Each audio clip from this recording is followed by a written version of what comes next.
ಸರಳ ವಿಧಾನದ ಗುಣಾಕಾರ ಲೆಕ್ಕಗಳು. ಇವತ್ತು ನೀವೇನಪ್ಪ ಅಂದ್ರೆ ಸರಳ ವಿಧಾನ ಮೂಲಕ ಏನು ಮಾಡ್ತೀನಿ ಗುಣಾಕಾರ ಲೆಕ್ಕಗಳನ್ನು ಹೇಳ್ತೀನಿ. ನೋಡ್ರಿ ಅಂದ್ರೆ ಪಣ್ಣಿದ್ದು 25 ಗುಂಡ್ಲೆ 25 ಇವುಗಳನ್ನ ಸರಳವಾಗಿ ಮಾಡ್ಬೇಕು. ಹೆಂಗೆ ಸರಳವಾಗಿ ಮಾಡ್ಬೇಕು ಸರ್ ಅಂತ ಕೇಳ್ರಿ. ನೋಡಿ ಹೆಂಗೆ ಮಾಡ್ಬೇಕು ಅನ್ನೋದನ್ನ ಇವೆರಡೂ ಸಂಖ್ಯೆನ ಗುಣಾಕಾರ 5 ಐದು ಎಷ್ಟ್ರಿ 25 ಎಷ್ಟು 25 25 ಹೌದೇನಿಲ್ರಿ? ಹೌದಲ್ಲ? ಇದೇನು ಸಂಖ್ಯೆ ರೀ ಎರಡಕ್ಕಂತ ಮುಂದಿನ ಸಂಖ್ಯೆ ಯಾವ್ದು ಬರುತ್ತೆ? 3. ಇಲ್ಲಿ 3 ಹಚ್ಕೋಬೇಕು. ಇವೆರಡು ಗುಣಾಕಾರ ಮಾಡಿ 3 ಎರಡಲೆ 6. ನೋಡ್ರಿ ಆನ್ಸರ್ ಅಂದ್ರೆ ಮುಂದೆ 625. ಹೈ ಸರ ಈಗ ಹೆಂಗೆ ಬಂದು ಯಾರಿಗೆ ಗೊತ್ತಿರಪ್ಪ ನೀವು ಹಚ್ಚಿರಿ ಅಂತ ಅನ್ಬೋದು.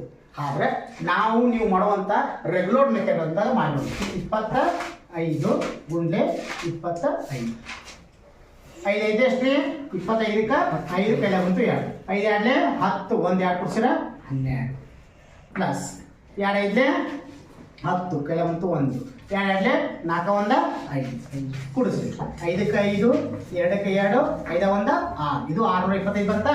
ಇದು ಹಂಗಾರೆ ಏನಂತಾರ 625 ಬಂದಿಲ್ರಿ?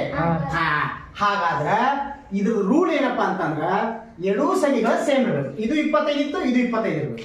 ಇದು 35 ಇತ್ತು 35, 45 ಇತ್ತು 45, 55 ಇತ್ತಂದ್ರೆ 55, 75, 85, 95 ಅಂತ ಇರಬೇಕು. ಈಗ ನೋಡ್ರಿ 35 ಗುಂಡ್ಲೆ 35 ಇದನ್ನ ನೀವು ಮನ್ಯಾಗ ಮಾಡ್ಕೋಬೇಕು.